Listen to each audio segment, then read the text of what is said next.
like to talk about the Immortality range now, because this came out of the other three, the Liberation, the Redemption, and the Blue Lotus. But what I came to realize with curing disease was that one of the main causes of disease is aging, and obviously, well, then moving on to death. But so unless I could turn back the clock with that, people would still get sick and die. Now everyone says everyone gets sick and dies, but I mean, this is once again just another belief structure which we're conditioned to have, and that's why I brought in the immortal jellyfish, which is an amazing creature, which is tiny. It's about that big. It's the size of your fingernail, but it has the ability to completely regenerate itself if it gets old or if it gets injured.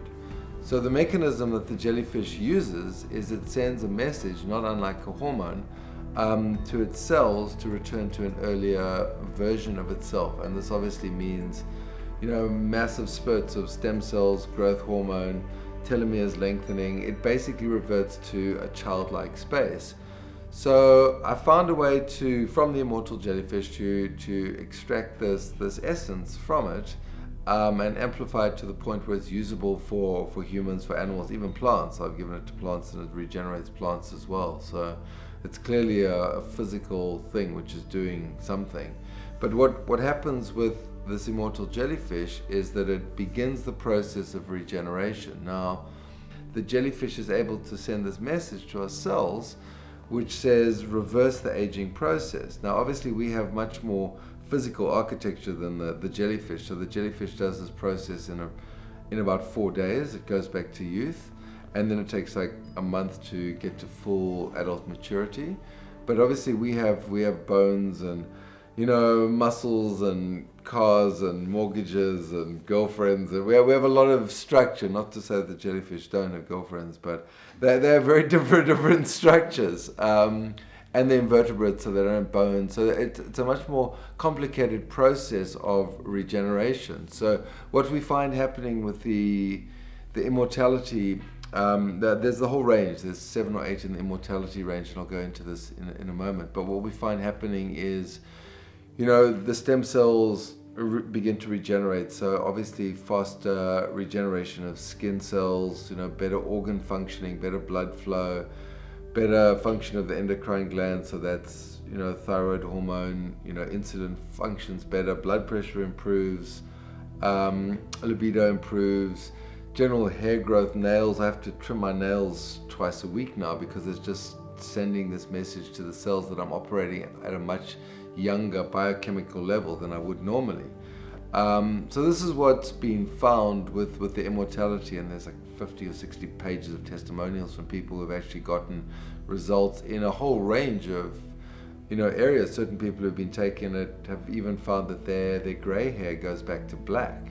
One woman in her 60s even started menstruating again. So this is the capacity of the immortality to return us to an earlier version of ourselves. But obviously we need to keep taking it, because the normal process of aging is going that way, and when we stop taking the immortality, we continue that process. But if we can keep feeding the message to the body that we're going backwards, that we're returning to an earlier version, then we can keep recycling the same period of age forever. So it's like we go forward, we go back, we go forward, we go back, we go forward, we go back. So I mean, this immortality has been going for about 2 years now, and we're getting to the point now where we're actually going to be doing some lab tests on skin cells, where we're going to trial it, test it against, inoculate the petri dish with the skin cells in with the immortality, and show how it actually resists the effect of aging, and actually regenerates the effects of aging, and actually lengthens the telomeres and kicks in the growth hormone. So that's very exciting. That's where we're at. Whatever structure you apply it to, this is why I brought in the Immortal Skin. I made it into a skin cream, and there's the Miracle Balm, which is actually a balm which people can use it to apply, and it speeds up cellular regeneration. So for wounds, it's great for wounds, for bruising. I have a guy who put it on his hemorrhoids and they disappeared, and like anyone who's ever had hemorrhoids knows that they're a real pain in the ass. So you definitely want to get rid of them if you can. But also just people applying it topically to their faces, the skin became more soft, it became more supple, more elastic. there've been a lot of positive anecdotal stories about what's happened when people have taken this, and old aches and pains disappearing, arthritis is starting to disappear. People whose hands are starting to get really creaky, they've started taking it, and all of a sudden their hands return to an earlier state and they're able to function again, which is amazing, because we're fed this line that like old age or getting old and dying is an absolute, but what if it wasn't?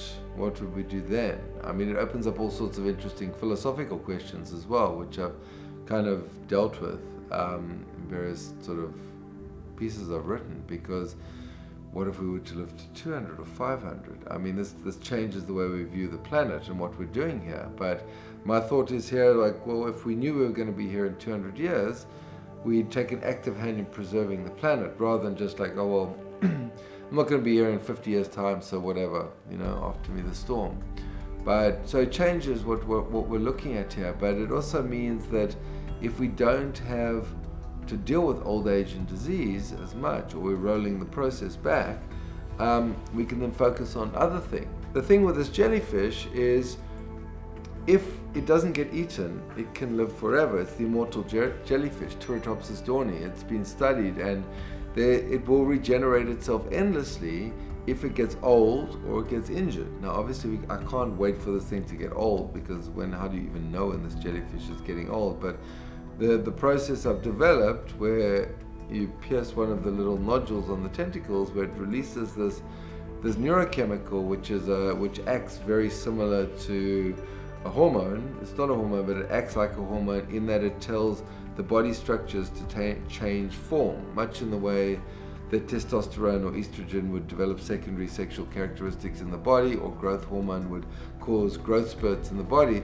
This is actually saying revert to an earlier version of yourself. We don't have an equivalent in the body because the body's not designed that way, but the jellyfish does. Now, what I've been able to do is to ensure that this message is consumable by humanity and animals and even plants by playing with the message. Now, what I found with this message, I mean, this is continuing it, is like after about 5 bottles of Immortality, the body starts to adapt to the message. It stops responding. So I've got 8 in the series of Immortality, which are just different versions where I've amplified the message. Like, instead of 1 level of Immortality, I put 3 or 5 or 7 or 9 or 12 or 15. Together with other substances, and in many cases mantras. Some of them Hindu, some Buddhist, some I've even got one which is made from the Norse runes. So it's like what I'm doing there is like I'm adding bits of archetypal form. I mean, a mantra is just a song of devotional worship that's been chanted millions of times by millions of people. So it's a frequency of creation, destruction, remover of obstacles, rising above the situation. These are different, I've used the Shiva, the Lakshmi, the Vishnu, the Kali, and the Garuda and the Ganesh. I've used these different mantras and I mix them in so that the body doesn't get acclimatized to these specific frequencies, so that it's taking a different version of the Immortality, which is then coupled with one of these mantras, so that it's like it receives a different message. So imagine we walk into a room and we always smell sandalwood incense. Now, if on the next day I'm mixing sandalwood with orange incense, the body after a while starts to smell something different. And then I'm mixing in some rose incense, or I'm taking something where I'm adding some rose incense. The body never gets acclimatized to that smell, so it keeps reacting as if it's a new thing. So this is what the Immortality range is about. It allows us to travel up and down this scale. If you imagine like musical notes, it allows us to play higher or lower notes. Some of them might be deeper and louder, or they might resonate more, but it's still just a different sound, so that we don't hear middle C all the time. So we're not like ding, ding, ding, ding, ding. The body after a while just phases it out. But if we hear different songs or different sounds, we keep having a unique reaction to that. And this scale is designed for us to go up and down while exploring archetypes of creation, destruction, preservation, removal of obstacles, and then Asgard, which is about the root language of all forms, the shapes that make up everything, which actually starts to give us this perspective on everything, including ourselves. which allows us to evolve. The Shiva is quite interesting. There's 5 Shiva mantras mixed with 12 levels of immortality, and what that does is it allows us to see the emotion and the thought separate from each other. So normally we have the thought and the emotion, and they co-arise. So like Johnny, I don't like Johnny, and anger, and like then we see Johnny, and then these two pair together. I don't like Johnny, I'm angry with Johnny, I'm gonna have a big fight with Johnny. But this time it's like, okay, there's Johnny, I don't like him, but there's no emotion around that. And here's the emotion of anger, which is like burning, but there's nothing to hook onto. So I'm able to see Johnny, it's like, okay, I'm not responding to Johnny. There's anger, but it's not attached to anything. So then it just burns off as a sensation in the body, anger, and then it goes nowhere because it's not hooked on. So we uncouple the thought and the emotion with the Shiva, and then we're able to see these things and take control of them. The Asgard works in a similar way, except we literally get the perspective of ourselves. And this is really what this box is all about, allowing us to tour through the different archetypes while we're getting younger. I mean, wow, that's a bonus deal if ever I saw one. You know, it's like we're getting younger and we get to distance ourselves from a lot of this patterning so that we can actually truly take control and like rebuild ourselves so that we're a new, healthy individual going out into the world, creating the society we want, because we're going to be here in 200 or 500 years, yeah? So we almost have a strong vested interest in making it right, because we can't say, okay, I've got another 20 years on this planet, then it's so-and-so's problem, or it's my children's problem, or whatever. It's like, no, I'm going to be around, so I better have a hand in making it right, otherwise I can't complain. So I'd just like to talk about the remedies in mental health. Now, a lot of people I know are on psychiatric medications and have mental and emotional issues, but you know what, the best advice I can give for them with this is to take it slowly, to take a dose or two of the remedy and see how they handle it. I mean, some of the psychiatric regimes are more extreme than others. In those cases, I mean, often we're going in different directions. So the psychiatric medications might be about suppressing a certain set of symptoms, and this might be about bringing it to the surface. So obviously these two are going to work in different ways. But a lot of where this works is in dreams. So people have dreams where there's resolutions of certain emotional issues which might be stopping them from moving forward. And obviously once the emotional issue has been resolved, then there's less need for psychiatric medication, but always to take it slowly. But all of these remedies are about resolution, are about allowing us to see it, to confront it in often as easy way as possible, so it's not as unpleasant as we might expect. I've gone out of my way to ensure that this is as pleasant an experience as is possible. So I put in a lot of substances which buffer these substances to make us feel good while we're going through this process. Now there's certain substances here like creation, which I've just designed around the best day ever. So it's not designed to be an antidepressant, but it's designed to just instill the sense of like, I feel great, I feel open, I feel expansive with the world, I feel playful, I feel light, and I'm going out into the world in this space, and I'm going to interact in this space. So people can use substances like that to retrain their neural pathways in the right way of being. So it's almost like training yourself in how to be happy, but on a cellular level, we're ingesting these things. So we're like simulating the feeling of, I mean, it's got stuff like royal jelly, pine pollen, the light of Jupiter, Dyes orchid, protein nectar, all the most beautiful things I could find. I put it all together in one bottle and called it Creation, in order to give us this feeling of like, I feel great, I feel open, I feel playful, I'm having a great day, I'm engaged, I'm just, everything's going my way, so that in that they can repattern a lot of their responses. Because we all know that if we wake up in a bad mood, we've got to really do something to get ourselves out of that bad mood, otherwise the day is going to go south quite quickly. But if we were to have something we could take, not an antidepressant, but something like Creation, for example, whereby we could shift it into a slightly higher gear, better mood, then that obviously builds on itself when we go to the next event where we have a better mood, and we have a good interaction with someone, and we meet a friend over coffee, and that's a good interaction, the chances are that the next interaction after that we have during the day is going to be good. So if we can start the day off on the right foot, which is what stuff like creation is about, and creation is completely fine for people to take even if they're on antidepressants. The immortality, it's fine to take while people are on antidepressants, because that's just really turning back the biological clock.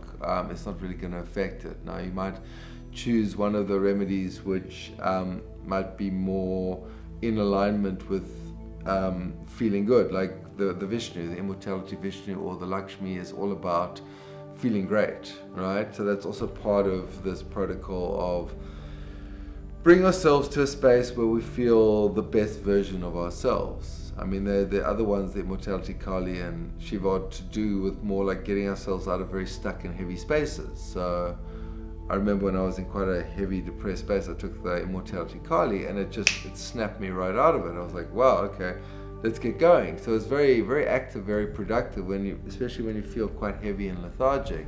But with all of these, it's best to take them, try them out, take a dose or two, see how it goes with your existing, psychiatric regimen, and see how it works. Or take it away from that, or take it at night. A lot of them work in dreams. The liberation works in dreams, the redemption works in dreams, because it's allowing us to play out a lot of these things in dreams. So where to in the future with this? Well, I mean, I'm bringing out a booklet that goes along with this golden box, which will have all the medicines in there, so people can use it as a handy reference manual, kind of like the way people used to interface with the Bachflower remedy box. But obviously this is much stronger, and it's dealing with much more meaty issues, like the issues around death and old age and karmic memory. And so it actually goes into some of the stuff that really binds us and finds a way out of it.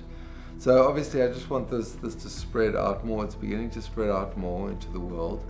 I have one more remedy I'm going to make, which is going to be the strongest of all, Immortality Gaia, which is going to be all the elements of the periodic table from ancient lakes. I'm going to put all together in the solvent, which is going to bring out their nature. So that'll be the ground network of all of it.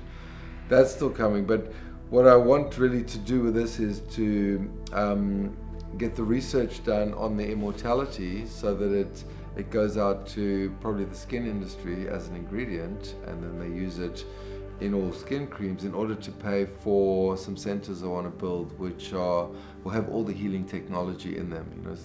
Healing pools and sound chambers and dark retreats and salt caves and all the beautiful healing technology put together in one place, which will be a place of learning, of teaching, of healing. People can come and get, all sorts of stuff. But the idea behind this, as an Asclepion, which is an ancient Greek word, Asclepius was the god of healing, was the very minute you set foot in this place, the healing begins. So there's beautiful waterways, the food's amazing, people are embedded in different aspects of healing at every juncture of this center. So that's really where I'm going with this, and this will form, the golden box will form the backdrop for this, as a system of medicine which is usable by everyone. I mean, I also like to empower people to the point where they've got something where they're like, okay, they've got a problem, they can open up this box, instead of maybe rushing off to get some other form of medication. It's like, well, is there a way I can resolve this with dealing with the underlying issues,